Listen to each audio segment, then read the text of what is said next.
Bien, una vez más, buenos días. Vamos a iniciar la clase de tumores de fosa posterior y tumores intraraquídeos. Eh, la idea de primero de tumores de fosa posterior, eh, en el caso de pediatría y adultos, son un poco diferentes. Tienen una clase de pediatría, la cual no voy a incidir mucho en los temas pediátricos, pero en el caso de, son mucho menos frecuentes que en el caso de pediátricos y los supratentoriales suelen ser los tumores más frecuentes.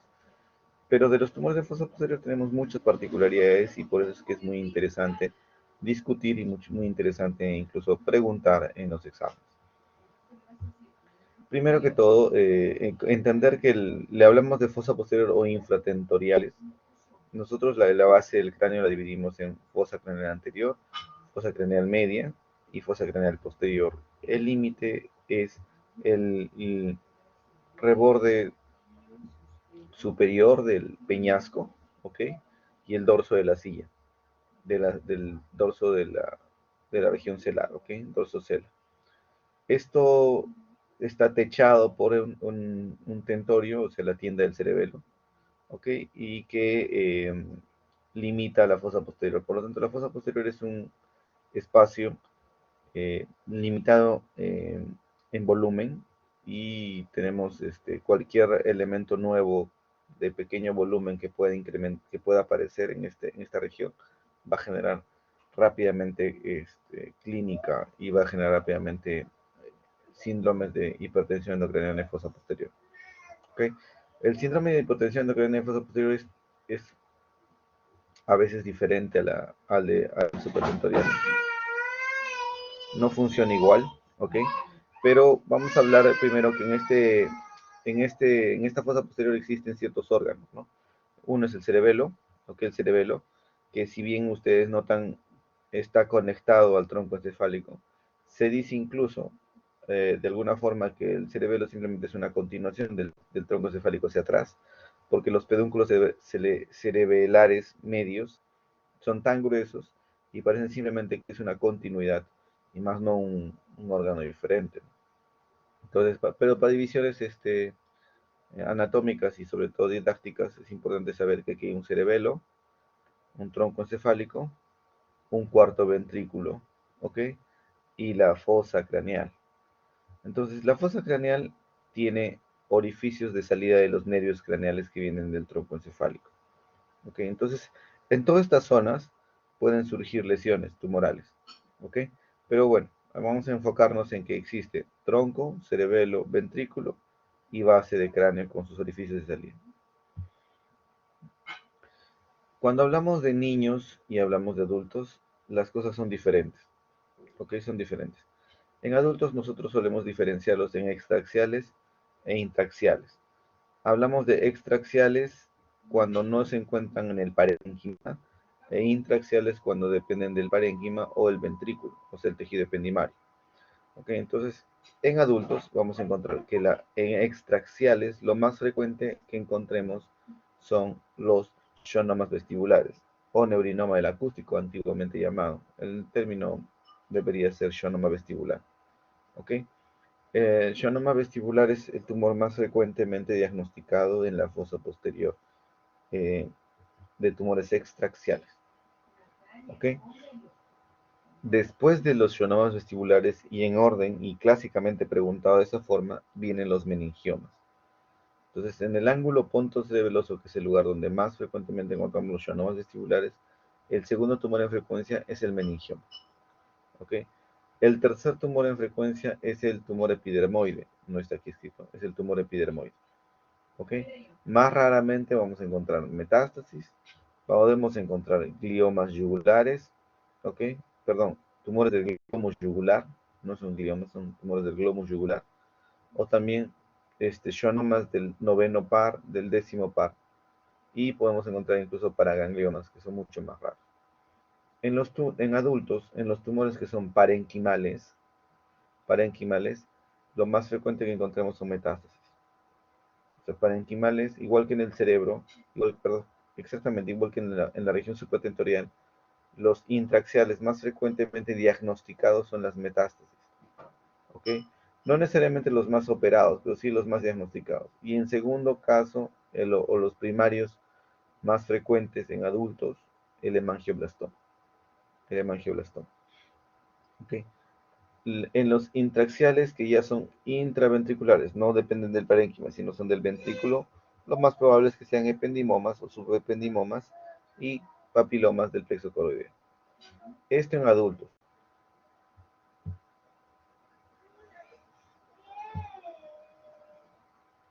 Les pongo este cuadro que es una incidencia de tumores intracraneales. Esta es una serie eh, donde podemos ver los supratentoriales y los infratentoriales en adultos y niños. ¿Ok?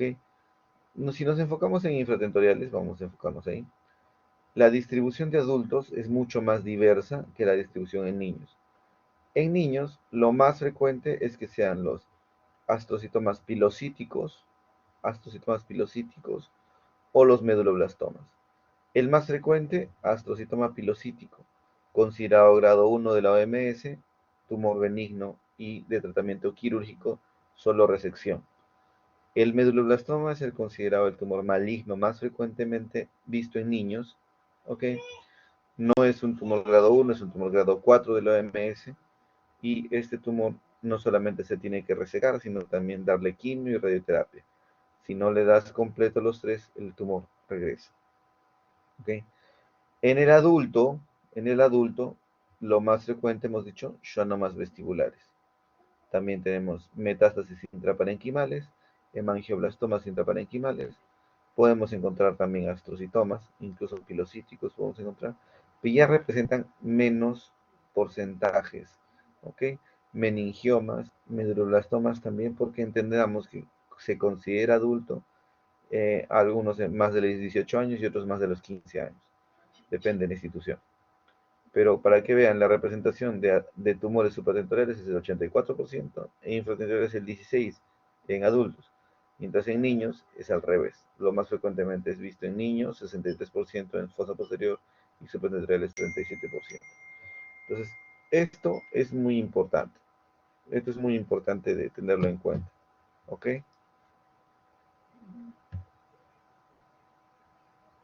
Entonces, nosotros los hemos dividido en los intraxiales y extraxiales. ¿Ok?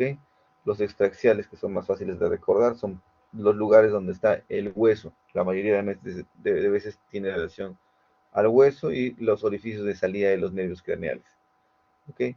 Por ejemplo, en la salida del séptimo y el octavo, ¿ok? Es el ángulo pontocerebeloso, el conducto auditivo interno. ¿Qué vamos a encontrar? Hemos dicho schwannoma vestibular o neurinoma el acústico. Segundo puesto, meningiomas. Después, quistes epidermoides, tumores epidermoides. En foramen yugular, que es por donde sale el noveno, el décimo y el décimo primero. ¿Ok? Vamos a encontrar meningiomas, neurinomas, casi en la misma frecuencia, casi en la misma frecuencia. Me refiero en distribución, pero por supuesto entre los ángulos pontocerebrosos y el foramen yugular son mucho más frecuentes los de ángulo pontocerebroso. También vamos a encontrar en foramen magno, donde ya sale la médula espinal, donde también sale está junto al 11, también tiene, perdón, las ramas del 11 entran a través del foramen magno, y el, el número 12, o sea, el nervio craneal 12, que es el hipogloso, tiene un orificio de salida, y hipogloso también puede producir lesiones, pero son muy raras. Entonces, en el foramen magno no tenemos muchos nervios craneales, por lo tanto, lo más frecuente que encontremos son meningiomas. ¿Ok? Meningiomas. En el clivus, que es una zona que es la unión entre el hueso occipital y el hueso esfenoides, el clivus tiene un tumor característico, es el cordoma. El cordoma es un tumor característico del clivus. Los cordomas no solamente los vamos a encontrar en clivus, también sino en sacro. En sacro. Entonces, tumor de sacro más frecuente, cordoma. Tumor de clivus más frecuente, cordoma. ¿Ok? Más raramente, condrosarcomas. Más raramente condrosarcomas. Por lo tanto, el síndrome que te va a dar cada uno es de acuerdo a la localización. Cuando son tumores grandes o gigantes, gigantes decimos más de 4 centímetros, lo más probable es que todos debuten con hidrocefalia, ¿ok? Pero si no producen, si no son gigantes, lo más probable es que produzcan disminución del nervio craneal afectado. por ejemplo, hipoacusia, por ejemplo, puede ser trastorno de deglución, por ejemplo, puede haber un trastorno del sexto par, ok, por ejemplo, puede haber problemas a través de la, sobre todo de hemiparesis en foramen majo, ok. En los intraxiales, si se dan cuenta, los extraxiales, los diagnósticos los sacamos por localización. La localización nos da mucha información, por eso es importante saber dónde se encuentra. En los tumores intraxiales, nos da la localización el diagnóstico la mayoría de veces, pero aquí lo hacemos más por frecuencia, más que por localización, digamos es por frecuencia. ¿Ok? Por ejemplo, en el cerebelo depende de la edad. Si son menores de 15 años, lo más probable es que sea un pilocítico o un meduloblastoma. Y si fuese mayor de 15 años, lo primero que pensamos es en meduloblastomas, hemangioblastomas, y si es mayor de 40 años, lo primero que vamos a pensar es en metástasis. Entonces, la edad, ¿ok? Tiene que ver más con el probable diagnóstico del tumor que estamos enfrentando. Entonces, en cerebelo tenemos a las metástasis como primera opción, igual que en supratentorales, a las metástasis como primera opción intraxiales, hemangioblastomas como el primario más frecuentemente diagnosticado en adultos, y el meduloblastoma, que también los encontramos como hasta los 30 años, ok, en adultos. En el tronco encefálico lo más frecuentemente encontrados son gliomas como tumor. Existen también lesiones que se llaman cavernomas, que no son lesiones tumorales, sino son lesiones vasculares que se encuentran en el tronco encefálico y que muchas veces confunde con los gliomas. ¿Ok? En el cuarto ventrículo, estamos hablando de ventrículo ya, epéndimo, lo vamos a encontrar, lo más probable que encontremos es ependimoma, ¿ok? O en su plexo coroideo los papilomas. ¿Ok? En el cuarto ventrículo, el meduloblastoma, que viene del cerebelo, a veces se impregna o se impronta y lo podemos encontrar en el cuarto ventrículo. Y los de la glándula pineal. La glándula pineal está en el límite entre la fosa posterior y lo supratentorial. Pero la clínica que produce las tumores de glándula pineal son de fosa posterior, por eso es que lo hemos incluido en este grupo de intraxiales. Y de los pineales, pues nos va a dar una clínica de hidrocefalia muy tempranamente. Pero hay dos tipos de tumores, los germinomas o los germinales y los no germinales. ¿Ok? Y eso es una diferenciación para poder comprender, porque el tratamiento es totalmente diferente. Entonces hemos visto los dos tumores. Esto solamente iba a ser para recordarles que, bueno, cada lugar te da un tipo de tumor. ¿Ok? Mientras en intraxiales cada lugar también te da un tipo de probabilidad, pero te correlacionas un poco con la característica de resonancia y también con la edad. Extraxiales. Extraxiales, una vez más, base de cráneo, hueso occipital, peñasco, peñasco, el clivus, donde se apoya en la protuberancia y está la arteria basilar. Aquí tenemos este espacio, se llama el foramen yugular, ¿okay? O agujero rasgado posterior anteriormente llamado, por donde salen el noveno, décimo y décimo primero. Por encima, medio centímetro por encima, perdón, 1 centímetro por encima, agujero que tiene que ver con el conducto auditivo interno, por donde salen el séptimo y el octavo. Son los lugares más frecuentes que tenemos tumores y obviamente el foramen majo. Entonces en estos 4 lugares, 1, 2, 3, 4, vamos a tener diversidad de tumores. ¿Ok? ¿Qué tumores podemos encontrar ahí? Vamos a ver.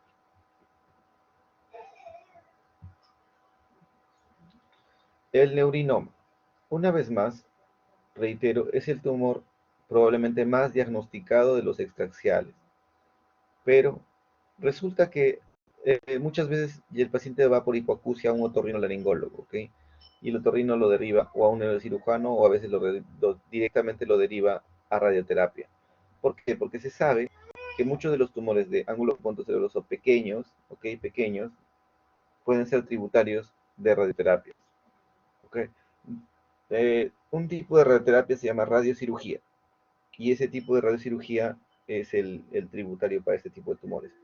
Eh, Cuando ya el tumor es un poco más grande, supera los 3 centímetros, definitivamente la radiocirugía no le va a ayudar mucho. y debe ir a una resección quirúrgica con microcirugía. ¿Ok? Entonces, es un tumor benigno, es un tumor de crecimiento lento, usualmente nace de la rama inferior del octavo nervio craneal, es el más frecuente del ángulo pontocerebeloso, ¿ok? Y muchas veces considerado el más frecuente en la fosa posterior del adulto. Pero recuerden, en los intraxiales se puede cruzar con las metástasis, sí, pero si uno pone en balance cuál es más frecuente, el neurinoma o las metástasis de fosa posterior, el neurinoma. ¿Ok? Pueden ser bilaterales en los casos de neurofibromatosis. Incluso es un criterio de diagnóstico de neurofibromatosis tipo 2 el hecho de que tenga neurinoma del acústico bilateral. ¿Ok? El marcador clásico desde el punto de vista patológico es el S100. S100. ¿Ok? Eso no suelo preguntarlo yo como neurocirujano, de repente el patólogo lo puede ser. Es solamente un dato que hay que tenerlo en cuenta. Sí, hay dos tipos de tumores en los neurinomas. Hay unos tumores bien más blandos y unos tumores un poco más duros. ¿Ok? Son de acuerdo al tipo de células que te correspondan, tipo A, tipo B, que son células bipolares o células espumosas. ¿Ok? Obviamente la clínica que te va a dar es disminución de la audición, ¿no? Te va a dar hipoacusia, acúfenos, vértigo también. Puede afectar al nervio craneal séptimo que está al lado y te puede producir parálisis, o sea, una parálisis facial, ¿no es cierto? La clasificación de COS es la clasificación que utilizamos, sobre todo es una clasificación quirúrgica, pero sobre todo te da la extensión del tumor. El diagnóstico es resonancia magnética y el tratamiento es, dependiendo del tamaño, radiocirugía o tratamiento quirúrgico. ¿Ok? Ese es el neurinoma acústico. Clásicamente lo vamos a encontrar en la salida de este ángulo, del ángulo entre el puente y el cerebelo, ángulo pontocerebeloso. ¿Ok? Y lo que va a producir es primero al séptimo y al octavo los va a comprimir contra el agujero del conducto auditivo interno y de esta forma puede progresar, hacerse mucho más grande y obstruir el paso del líquido celular y producir hidrocefalia. Un poco depende del tamaño. ¿Ok? Entonces, este es un tumor. El ángulo pontocerebeloso es el puente. Aquí se produce un ángulo entre el puente y el cerebelo. En ese espacio se llena de tumor y es el tumor del neurinoma acústico. Primero es intracanalicular, dentro del hueso, primero dentro del canalículo, ¿ok? Y luego empieza a crecer. Y cuando llega a contactar el tronco cefálico hablamos de un COS 3, cuando llega a comprimirlo hablamos de un COS 4. Obviamente el pronóstico empieza a cambiar dependiendo del tamaño de la tumoración. El meningioma sabemos que es el segundo tumor en frecuencia en el ángulo pontocerebeloso, ¿ok? También en los neurofibromatosis puede darte no solamente neurinomas bilaterales, sino también te puede dar meningiomas del ángulo pontocerebeloso bilateral. Sigue siendo un criterio diagnóstico de neurofibromatosis. ¿Ok? Usualmente nacen en la superficie del peñasco. Es en la parte posterior del peñasco, es decir, alrededor del conducto auditivo interno, no necesariamente dentro como el neurinoma. ¿Ok? Y esto hace que el compromiso, sobre todo, sea de ambos pares craneales, tanto del séptimo como del octavo, por compresión, porque va creciendo hacia ellos, hacia el tronco encefálico, ¿no? La diferencia un poco en la imagen es que es un poco más heterogéneo en el neurinoma, mientras en el meningioma es un poco más homogéneo la presentación de la captación de contraste.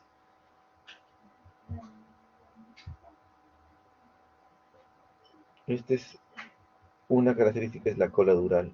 Esto que se ve aquí, este es el tumor y esta es la cola de dura madre afectada y a esto se llama cola dural y esa es una forma de diagnosticar al meningioma o diferenciarlo al meningioma del neurinoma en la imagen de resonancia magnética. Ok, el otro es por frecuencia. Cada vez que ves un tumor de fosa posterior en el ángulo pontocerebeloso, primero piensas en neurinoma y luego empiezas a buscar si puede ser o no puede ser un meningioma. No, usualmente es más frecuente el otro. Los cordomas hemos dicho que son los tumores de Clivus. ¿Ok? Es un tumor que viene en una derivación de la notocorda. Se considera un tumor benigno. ¿Ok? Pero es comporta como una polilla o como una termita. Destruye el hueso, lo carcome, lo destruye de a pocos. Y si no lo sacas por completo, incluso como diríamos con bordes libres de tumor, eh, es complicado. Y entenderán, pues sacar un segmento de la base del cráneo, que es como el clivus, es difícil, ¿no? Entonces lo que hacemos es derilarlo, ¿no? O sea, tratar de destruirlo y excedernos un poquito del límite, porque este tumor tiende a crecer y a volver y a regresar y otra vez a empezar a hacer lesión y altera los pares craneales, obviamente, de la protuberancia, como el sexto nervio craneal. Entonces, se considera benigno, pero es localmente agresivo. El tratamiento es quirúrgico con una resección completa y a pesar de ello se recomienda hacer radioterapia e incluso no cualquier radioterapia, sino se le recomienda hacer radioterapia se llama rayo de protones. El problema es que no hay eso en el Perú. Solamente en el Perú tenemos radioterapia con acelerador lineal y de cobalto, que es la radiocirugía. Entonces, ¿cuál es el problema? Que no estamos dando el tratamiento adecuado porque en el Perú no hay ese tratamiento de radioterapia con con rayo de protones. En Brasil hay y en Estados Unidos hay.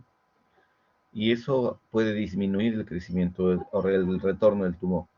Este tumor también lo vamos a encontrar en sacro. Es el tumor más frecuentemente visto en sacro, cordoma. Células en patología fusalíferas porque parecen todos como músculos.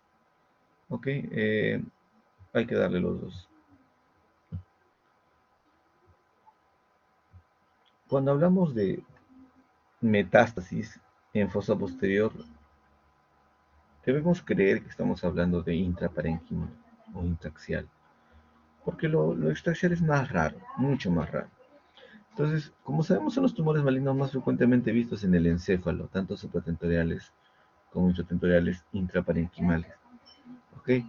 Pueden ser, como dice, extra-intra, pero lo más frecuente es que sean intra. ¿De dónde vienen más frecuentemente? Pulmón, mama. Pulmón, mama son los primeros lugares. ¿Ok? Muchas veces las personas debutan con un tumor de fosa posterior sin tener un primer conocido. Lo que buscamos cuando no tenemos el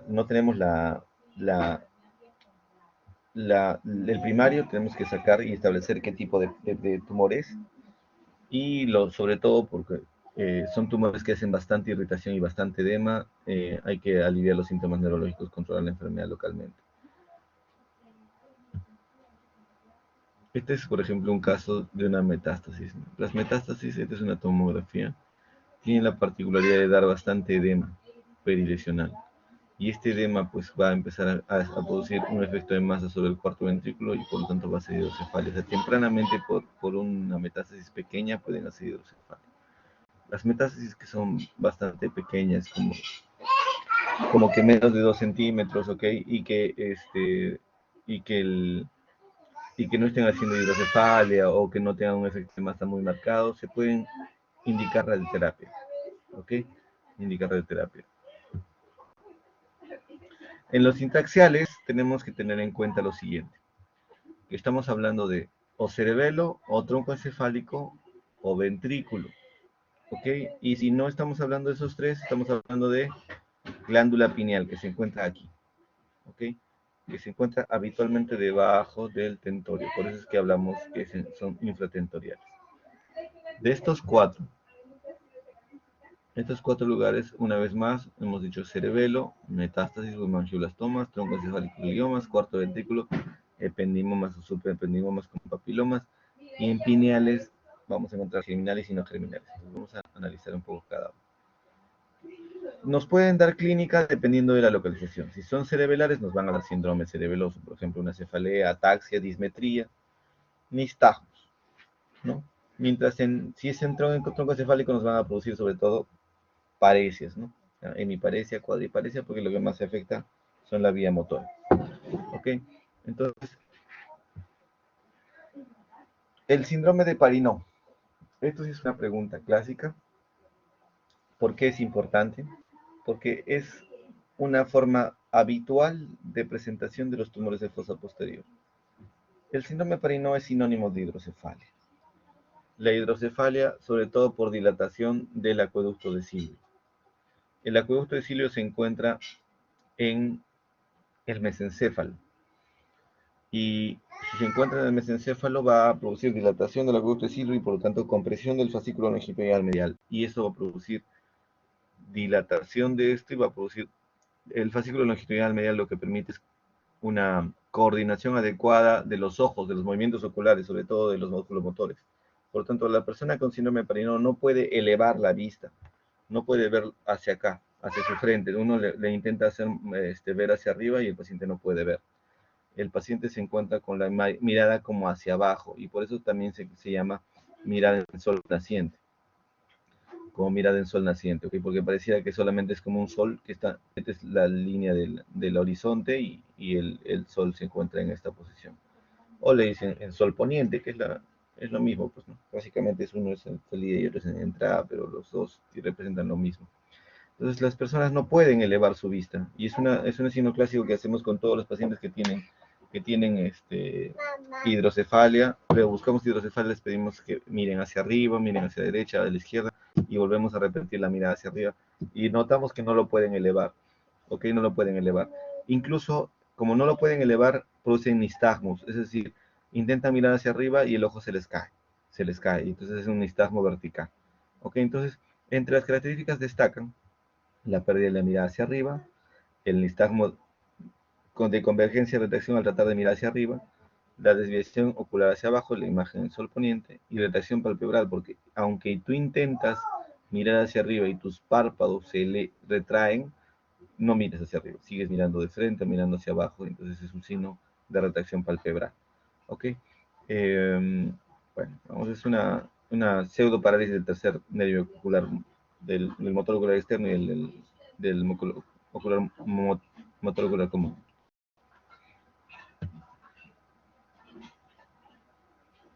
Después de las metástasis en los intraparenquimales, hemos dicho que vienen los hemangioblastomas. Entonces aquí quiero detenerme un poco en el sentido de que todos los hemangioblastomas, meduloblastomas y ependimomas, ¿okay?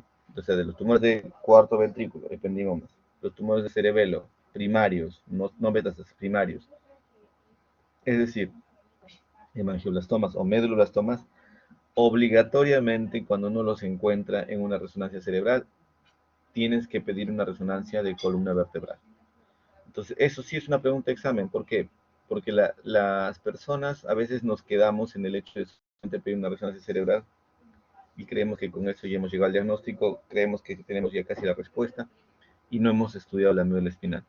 Los hemangioblastomas, un 20% de ellos, o sea, la quinta parte, van a darte un síndrome de von Hippel-Lindau. Y el von Hippel-Lindau significa que tú puedes tener más hemangioblastomas en el resto de la médula espinal. Entonces tienes que hacerle su resonancia magnética por eso. En el caso de meduloblastomas, el meduloblastoma es el grado 4 de la OMS, puede darte metástasis. Puede darte metástasis en el mismo neuroeje. Por lo tanto, tienes que hacerle su estudio de resonancia magnética del resto del cuerpo, del resto de la médula espinal. En el caso de ependimomas, es más frecuente encontrar un ependimoma en la médula espinal que en la fosa posterior. Y si uno encuentra un ependimoma en fosa posterior, significa que lo más probable es que habría que buscar también en médula espinal, porque puede ser que se encuentre en el resto de la médula del tumor. ¿Ok? Entonces, por frecuencias también se solicita. Los hemangioblastomas son tumores benignos. ¿Ok? Son tumores benignos, pero muy vascularizados, que con solamente tratamiento quirúrgico es suficiente con ellos. ¿Ok? Habitualmente se encuentran en los hemisferios. ¿Ok? Es el más frecuente de los primarios. ¿Puede ser sólido? Sí. Es más frecuentemente visto como un quiste con un nódulo mural. ¿Ok? Es lo más frecuente. Lo malo de los sólidos es que son mucho más complicados de operar. Lo bueno de los quísticos que son mucho más fáciles de operar. La mayoría aparece en fosa posterior, los hemangioblastomas. La mayoría. ¿Ok? Muy raramente encontramos en vía óptica supratentorial. Raramente. Y lo que les dije, el von Hippel-Lindau. ¿Ok? Cuando está asociado al Bongiepel lindau, pues obviamente hay que buscar hemangioblastomas retinianos, viscerales, pancreáticos, renales, ¿ok?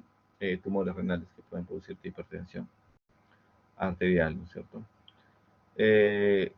Por el pseudotomocito. ¿Qué más?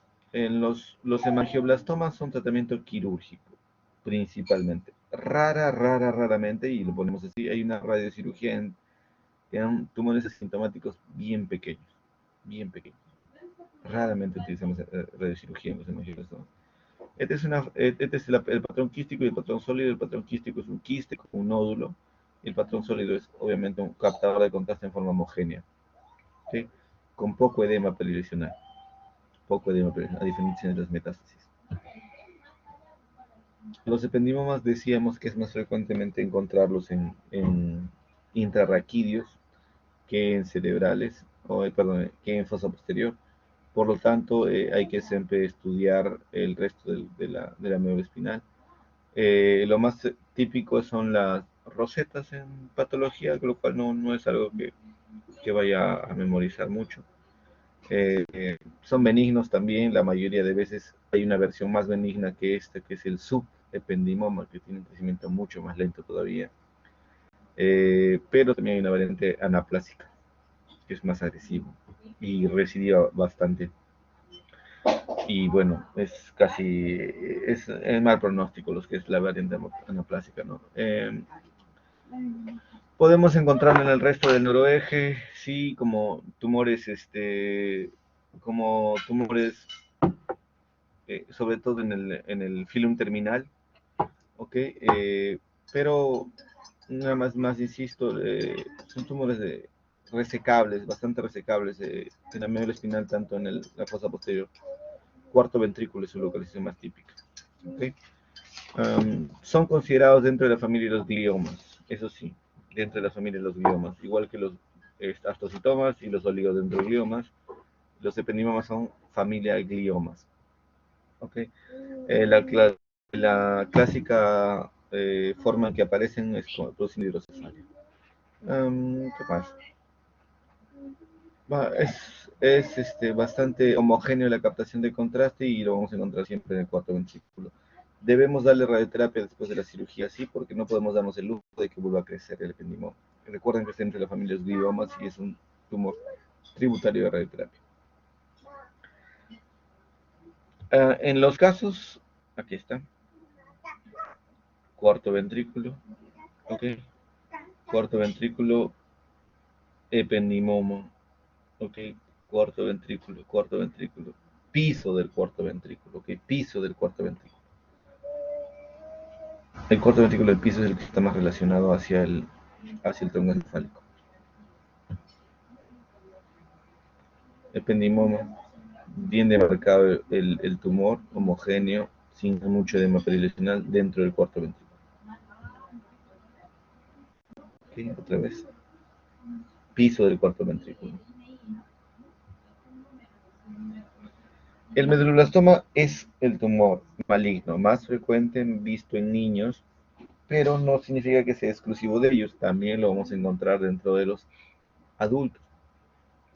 Se le llama tumor PENET porque estos tumores son de comportamiento embrionarios, ¿okay? Son residuos embrionarios. Por eso es que está dentro de esta misma familia. Esto del cromosoma 17 es algo clásico, tanto preguntado como que se debe conocer. ¿Okay? Tienen en su tercera parte, los medullosomas tienen una alteración genética, alteración del cromosoma, brazo 4, cromosoma 17. Son altamente malignos, hay que atenderlos pronto y encima de eso hay que darles todo lo que tenemos en cuanto a arsenal, o sea, quimio, radioterapia, cirugía. Como a veces son del vermis cerebeloso, improntan en el cuarto ventrículo y se les dice que es del techo del cuarto ventrículo, ¿ok? Del techo del cuarto ventrículo. Y producen hidrocefalia, obviamente. Cuando está a nivel hemisférico es más fácil de sacar que cuando está en el vermis, porque en el vermis puedes generar más lesión. Hay unas relaciones clásicas del medulloblastoma, por ejemplo el síndrome de Turcot, que está asociado al poliposis colónica. Entonces, esa es una pregunta clásica también de exámenes. El síndrome de Gorlin, que es un carcinoma vasocelular asociado a medulloblastoma.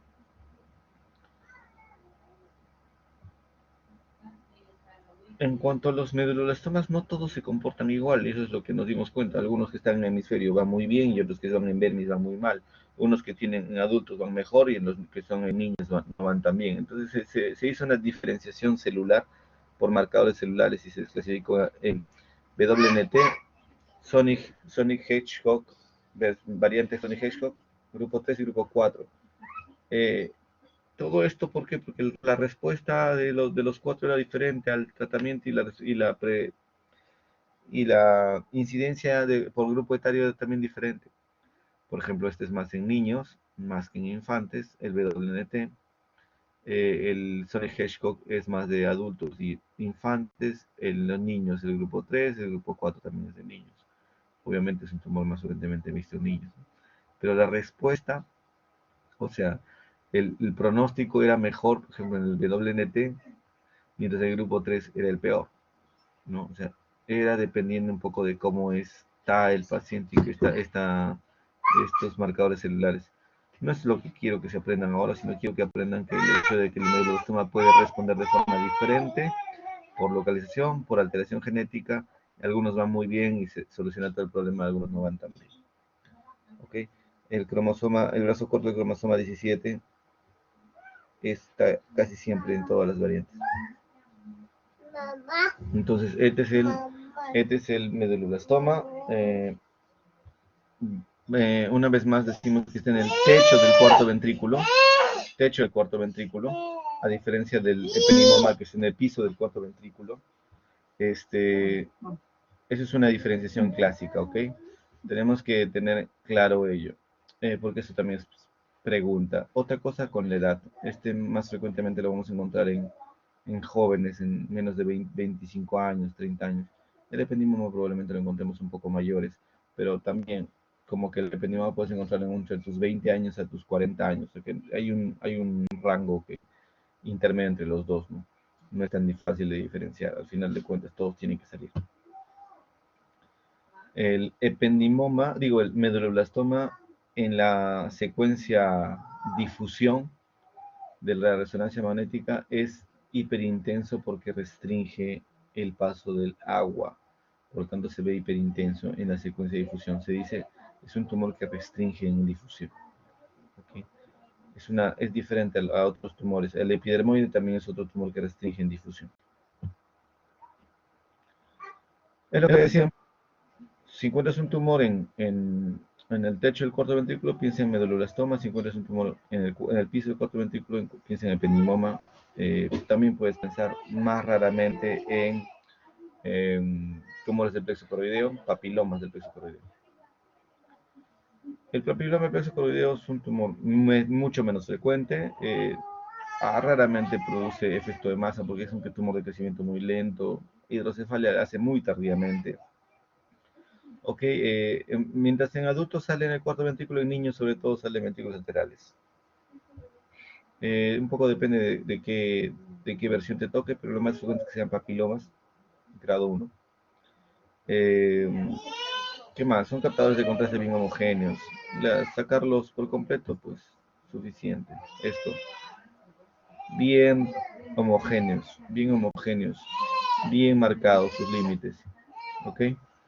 El pilocítico, que ya este es un tema de pediatría, el tumor más frecuentemente visto en fosa posterior en niños. ¿Ok? Tiene esta imagen parecida al hemangioblastoma, por eso lo ponemos acá. Es un quiste con un nódulo intramural. ¿Ok? Se encuentra sobre todo en los hemisferios cerebrosos, igual que el hemangioblastoma, tiene que ver con la edad. Y en la resonancia magnética se muestra como una lesión quística. ¿Ok?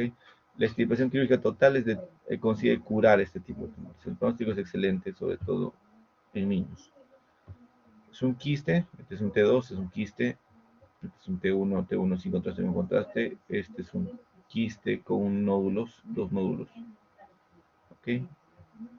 Mastocitoma pilocítico, quiste, eso es lo que tiene que ver. Quiste con un nódulo intramural. Astroestoma pilocítico. Esta es la imagen clásica, este es un dibujo, o puede ser un pilocítico o puede ser un meduloblastoma, es lo que tienen que saber, tienen que, digamos, aprender a diferenciar.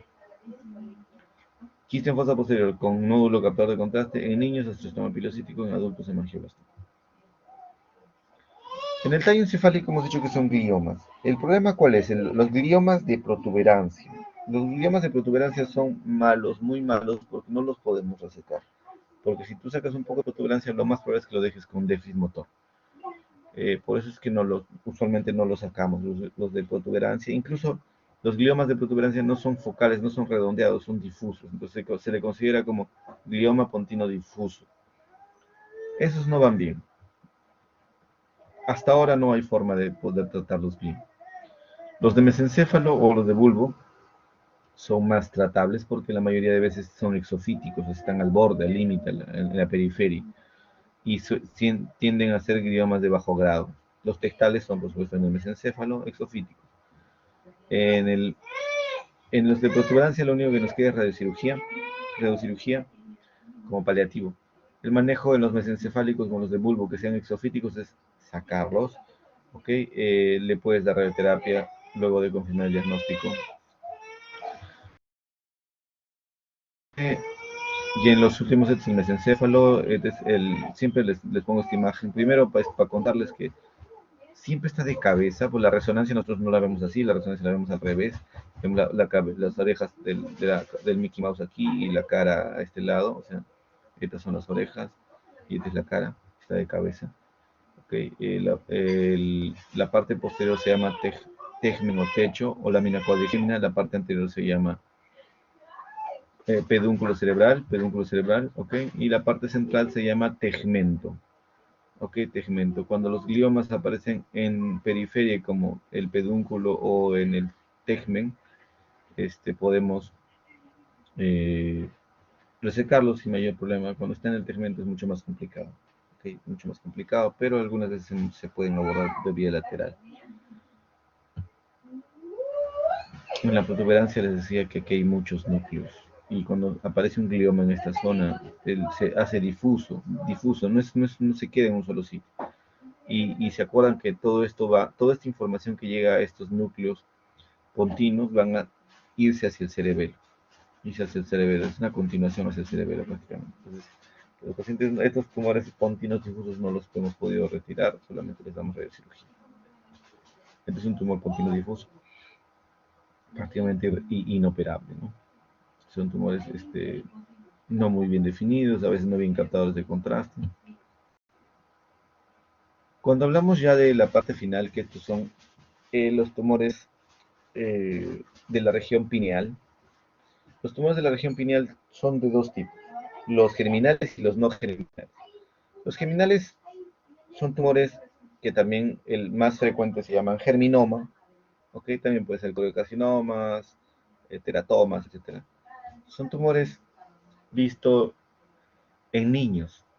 Niños me refiero a 8 años, 10 años, hasta los 15 años, no es tampoco infantes, ¿no? Y de estos el más frecuente es el germinoma, y para diagnosticarlo, antes de operarlo, hay que hacerle una, una punción lumbar y en sangre analizar alfa-fetoproteína, fosfatasa alcalina, HCG. Si vemos que están muy elevados, lo más probable es que sea germinoma, por lo tanto no necesita cirugía, le vas a dar solamente quimioterapia y radioterapia, porque el paciente va bien con eso, sobre todo con quimioterapia, va muy bien. Mientras si es un tumor de la glándula pineal, ¿ok? Y que no tiene elevación de estos marcadores, están totalmente bajos, pues lo más probable es que sea un no germinal, y ese paciente sí necesita cirugía. ¿Ok? Entre los germinales, como dice acá, ¿no? es extraordinariamente radiosensibles. ¿Ok? Esta es una pregunta clásica de examen también. El tratamiento en los tumores germinales de la glándula pineal. ¿Ok? Como si fuera un seno endodérmico, puede tener alfa-fetoproteína elevado, si fuera carcinoma puede tener HCG elevado. ¿Ok? Y alfa-fetoproteína y HCG con fosfatasa alcalina son marcadores clásicos. En los no germinales podemos encontrar, la glándula pineal es muy variable, puedes encontrar meningiomas, puedes encontrar pineoblastomas, puedes encontrar pineocitomas, puedes encontrar astrocitomas. Es muy variable, a pesar de que es una glándula pequeña, tiene multiplicidad celular. Entonces, entre ellos lo más frecuente es que sea astrocitoma, tienes que resecarlo, no te queda otra opción, es cirugía la principal tratamiento. Los pineocitomas son versiones benignas del tumores benignos en general, mientras los más malignos son los pineoblastomas, esos generalmente no responden bien, terminan volviendo a crecer y fallecen los pacientes pronto. El pineocitoma como el pineoblastoma son tumores que pueden diseminar, ¿ok? Pueden diseminar a través de DDCR. Entonces, muchos tumores de fosa posterior hay que estudiar también en la médula espinal. Tratamiento, elección, cirugía. Este es un resumen del tratamiento que quiero que se lleven porque a veces es importante el consejo que uno va a dar. Meduloblastoma, los tres.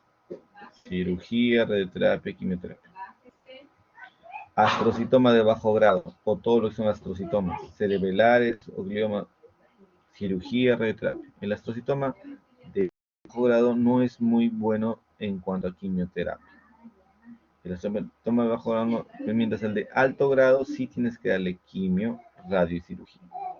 El glioblastoma, que no es mucho de fosa posterior, hay que darle los tres. Si fuera un glioma, si es exofítico, cirugía, pero si no es exofítico, solo radioterapia. Ependimomas. Los ependimomas hemos hecho cirugía, pero también radioterapia. Germinomas, la cirugía no le ayuda mucho, sobre todo radioterapia y quimioterapia. Ok, entonces esto es una pregunta, son preguntas de examen, es un resumen de tratamiento. Entonces, ¿quiénes sí tenemos que darle todo? Tenemos que darle todo en medullostomas y en germinomas. Digo, y claro, en germinomas también. Porque usualmente, o cuando no tienes un resultado, le puedes hacer una biopsia y tomar decisiones con él. Ok, muy bien.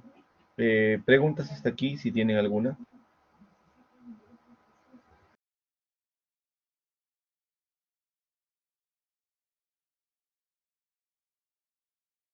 Todo bien hasta acá, doctor. Gracias. Vamos a empezar con los tumores intrarraquídeos.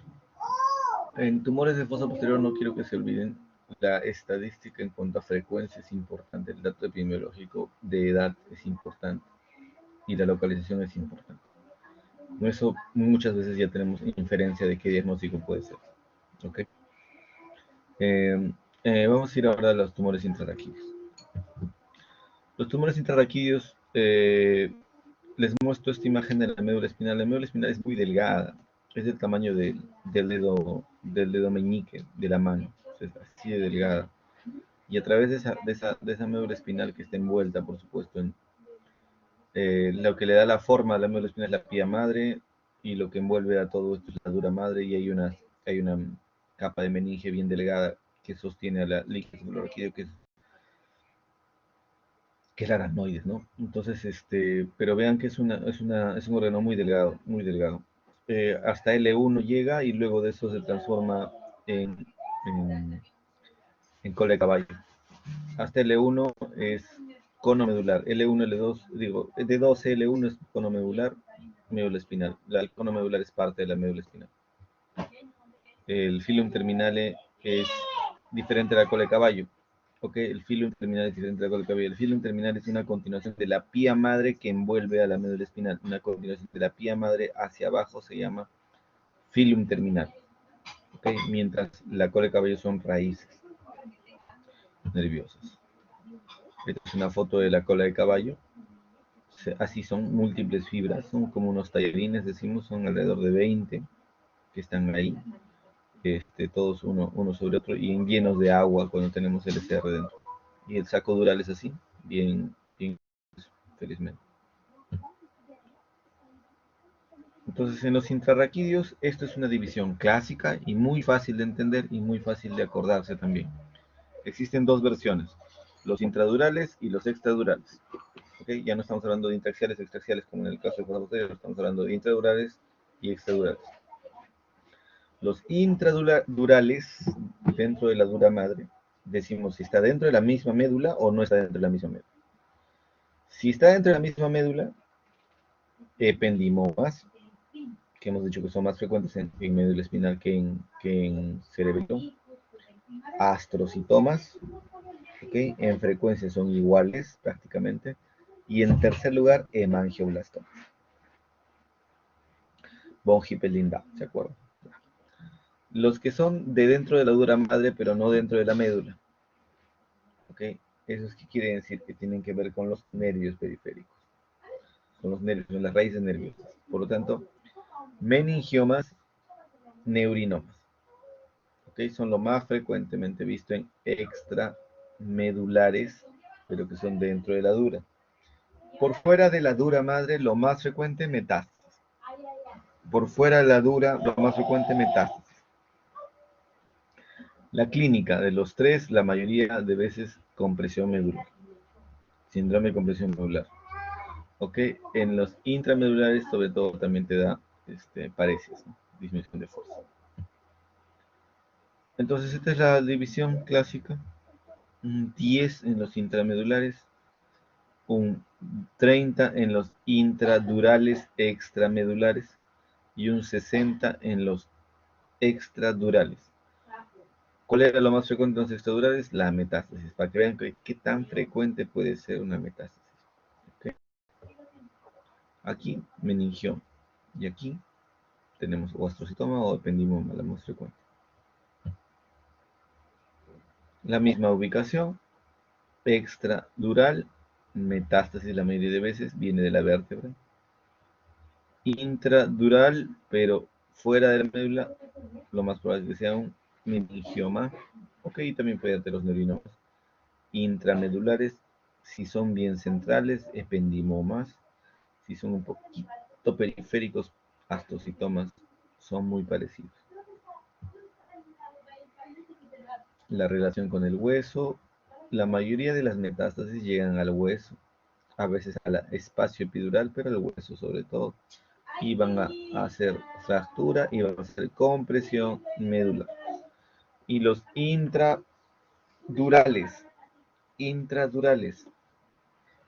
son la mayoría de veces neurinomas o meningiomas.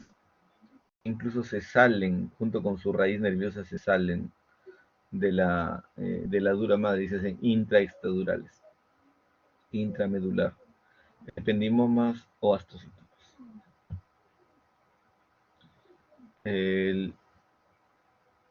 Van a darte clínica de compresión medular, quiere decir que trastorno de la marcha, signos piramidales, trastornos sensitivos, esfinterianos.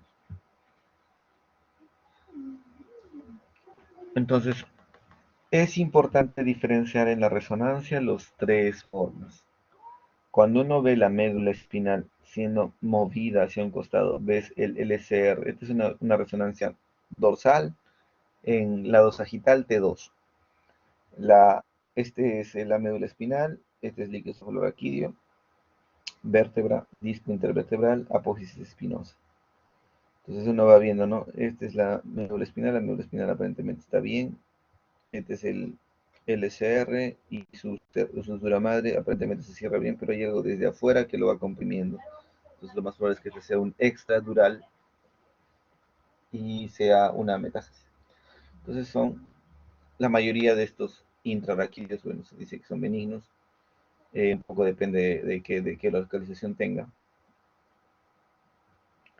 El hemangioma es vertebral, no es raquídeo. El hemangioma es el tumor vertebral más frecuente y más benigno.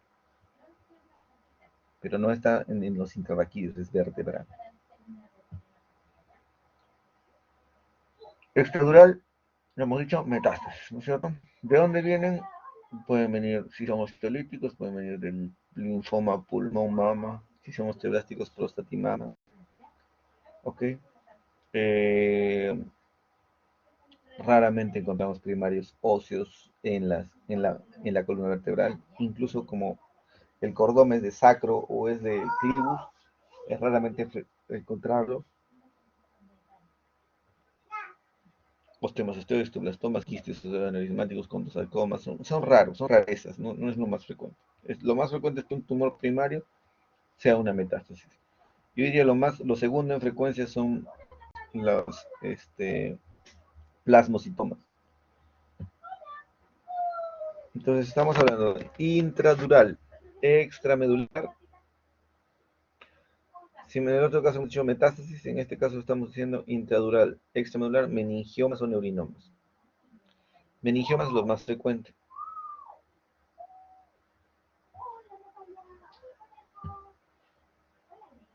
Intra, astrocitoma, ependimoma, los dos. Aquí estás viendo una médula espinal, estás viendo aquí el, el líquido endorraquídeo y el tumor es desde el medio, no lo empuja a ningún costado a la médula, desde el medio empieza a crecer. Astro o ependimoma es la más frecuente y hemangioblastomas en tercer lugar. Raramente encuentras metástasis en esta posición. Entonces, metástasis. ¿Cómo llegan las metástasis ahí? Las metástasis llegan mediante el flujo venoso. Migran. Las vértebras tienen un gran componente venoso de recojo de sangre y las metástasis llegan, se implantan y empiezan a crecer. Son extra durales sobre todo. Metástasis es la causa más frecuente. También hemos visto, ¿no? Pueden ser de diversos órganos.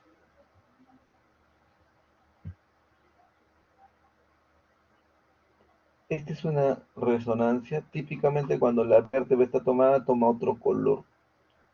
Y esta vértebra se fractura o el mismo tumor crece y sobresale al hueso y comprime la médula espinal. ¿Mm? En la forma más frecuente, extradural. Si esas eran las metástasis, serían las extra. De las intra, los meningiomas son lo más frecuente. Entonces, los meningiomas vamos a encontrarlos sobre todo en tórax, a nivel torácicos, dorsales, ¿no? Y van a... Ustedes saben que los meningiomas son tumores que nacen del aracnoides, más no de la dura madre. Por lo tanto, es que crecen por dentro de la dura madre, son intradurales. ¿Ok? Van a producir síndromes de compresión medular. 90% de los casos son intradurales. Raramente, la mayoría son laterales, no son muy posteriores, porque por eso cuando abordamos por vía posterior no los encontramos a primera vista, sino tenemos que irnos hacia un costado para poder verlo mejor. Intradural, extramedular, incluso puede abarcar más de un nivel, puede ser mucho más grande, y en la resonancia se va a ver homogéneo, comprimiendo. Y como decíamos, son más laterales que posteriores. Aquí está la médula y acá está el tumor. El segundo en frecuencia son los neurinomas. Los neurinomas tienen una forma clásica de presentarse, se llama tumores en reloj de arena. ¿Ok? Porque a través, o sea, como son tumores de la raíz nerviosa, atraviesan el orificio de salida incluso de la forámina, ¿no? de la vértebra, y se hacen, son extradurales y también a veces son extrarraquídeos. Suelen dar síntomas radiculares, sobre todo dolor, y como todo schwannoma, neurinoma, hemos visto puede ser de versión de tipo Anthony A o tipo Anthony B, que son tumores, algunos un poco más duros, un poco más laxos. Entonces, esta es la imagen de un ependimoma, digo, de un schwannoma. El schwannoma a veces crece y se sale a través de la forámina y se hace intraextrarraquídeo, intraextradural obviamente, y así está, ¿no? Sale por el orificio. Por eso se llaman imagen en reloj de arena.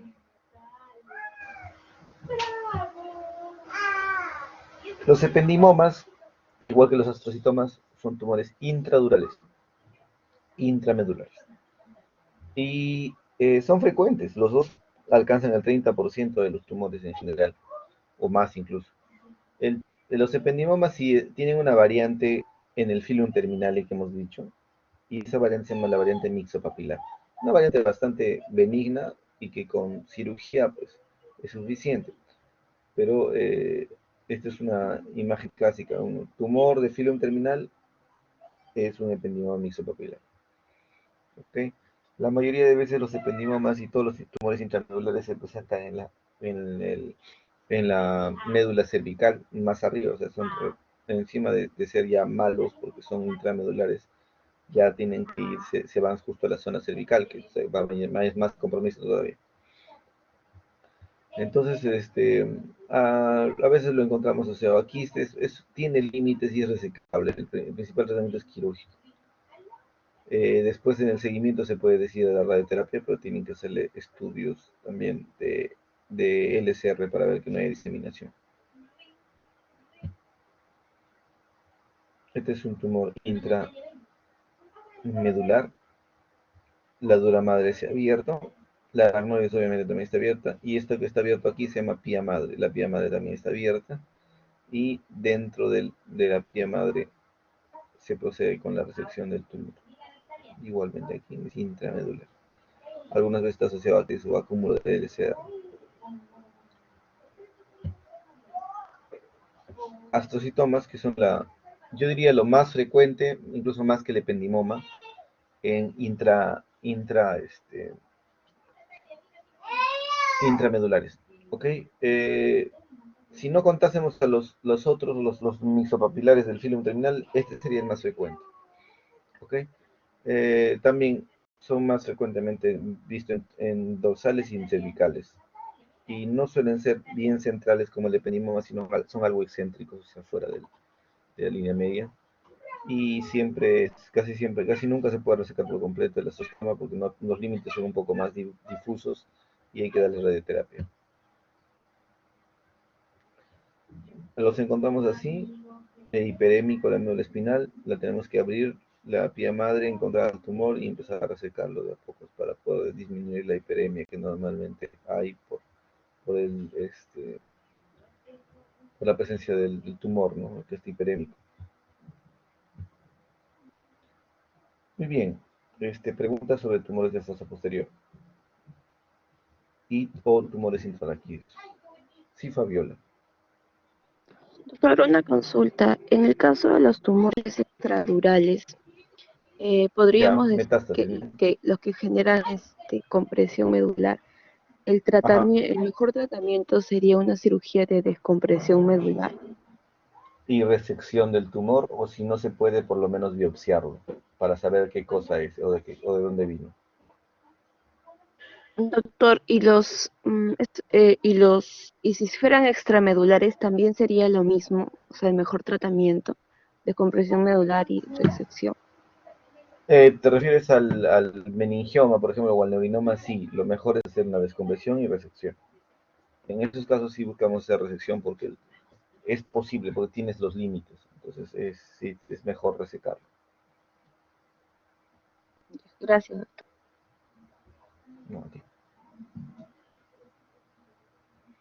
Si se dan cuenta por la localización, si en la resonancia te ubicas dónde, dónde está, o sea, si de acuerdo a las características tanto de la médula como del LCR, o sea, cómo se disponen, tú puedes decidir dónde está, si es intramedular, extramedular, es intradural o es extradural. Más o menos intuyes qué diagnóstico puede ser. Y el tratamiento te va dando por el diagnóstico que vas intuyendo que puede hacer. Es un poco más sencillo que en fosa posterior, me parece que los intraquídeos. Pero de todos modos es mucho más riesgo porque en cuanto a, por ejemplo, pronóstico, un paciente que entra con un déficit. Nosotros en columna siempre hablamos de fuerza. La fuerza se habla de 1,5, 2,5, 3,5, 4,5 y 5,5. 5,5 es completa, 1,5 es lo mínimo, apenas movimiento de la articulación en un solo eje, ni siquiera puede levantar. Es el 3,5 es gravedad, cuando vence gravedad. ¿Ok? Eh, lo usual es que si tú entras en un intramedular, tú entras en un paciente que tiene fuerza 3,5, lo más probable es que el paciente salga de sala a operaciones en fuerza de 2,5, o sea que haya disminuido algo. Pero con terapia física el paciente puede llegar a ser un 3,5, 4,5. Entonces la idea es que cuando uno entra a operar a un paciente, pues no salga con la fuerza anulada. Puede salir con la fuerza disminuida, pero no anulada. Por eso es que el problema en médula espinal, el problema es el déficit que tú generas, no tanto la capacidad que tienes o no para resecarlo, ¿no? Y mientras es mucho más sencillo en los extramedulares, porque la resección casi siempre lo logras, pero también depende en cuánto esfuerzo esté entrando. Por eso es que los pacientes hay que operarlos pronto antes de que se deteriore demasiado la fuerza. Las metástasis son mucho más rápidas en deterioro de fuerza. O sea, puedo estar yo bien hoy día caminando, mañana puedo estar con disminución de fuerza leve, el miércoles puedo estar con una fuerza de 2,5 y el viernes estoy parapléjico. Las metástasis son muy rápido en cuanto a progreso, pues son las extramedulares, extradurales, y es muy rápido el progreso, entonces es un poco problemático eso. Por eso es que los meningiomas, los neurinomas te deterioran muy lento, mientras un ependimoma, digo, una metástasis te deteriora muy rápido. Y hay que hacer descompresión de emergencia y resección. Ese es el tratamiento. ¿Alguna otra pregunta?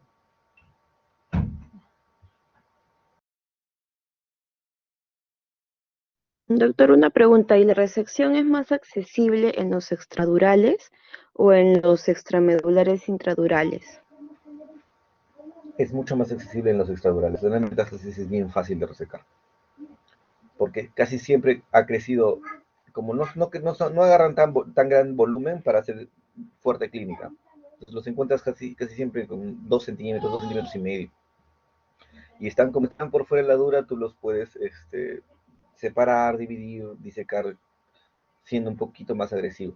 Mientras cuando tienes que abrir la dura y ya estás trabajando junto a la médula, tienes que ser un poco más cuidadoso, pero también se puede resecar. Son tumores más extensos, generalmente los meningiomas y los neurinomas, como crecen lento, crecen primero hacia arriba, hacia abajo, antes de crecer hacia el medio. Entonces crecen, son tumores más grandes, en los cuales hay que trabajar un poquito más, pero son resecables. Los intramedulares son más complicados, el miedo es un poco lo que le vas a dejar, ¿no? O sea, la secuela que le vas a dejar. Entonces, siempre estamos en la disyuntiva cuán agresivos son. Los ependímomas tienen plano de clivaje, son más fáciles de resecar, mientras los astrocitomas no tienen mucho plano y uno como que opera lo que te permite ver los ojos con el microscopio.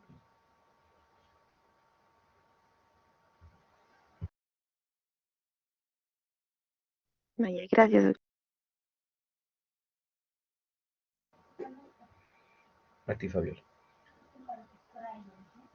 Bueno, una vez más a todos los que siempre les indico cualquier duda que tengan sobre este tema o sobre lo que les pueda yo ayudar en neurocirugía. Este es mi número telefónico, está en el chat. Este es mi número telefónico, le pueden pedir a su delegado y mi correo. Pueden escribirme si tienen dudas sobre cualquier aspecto neuroquirúrgico, con todo gusto para ayudarles y para responderles, ¿ok?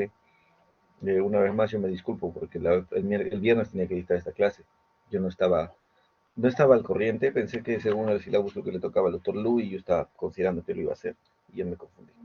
Fue un error mío y solamente les pido disculpas por haber dictado pues hoy día domingo. Espero que tengan un buen domingo y que les vaya muy bien. Cualquier duda sobre el examen, usualmente de fosfato posterior vienen 3, 4 preguntas y son sobre lo que estamos viendo en la clase. Siempre hay partes que enfatizo bastante porque me parece que es la zona que son cosas que son claves en cuanto a diagnóstico y tratamiento. Es importante para mí la frecuencia. La frecuencia, lo más probable es que les ponga edad, caso clínico sobre edad y localización y ustedes saquen qué diagnóstico puede hacer.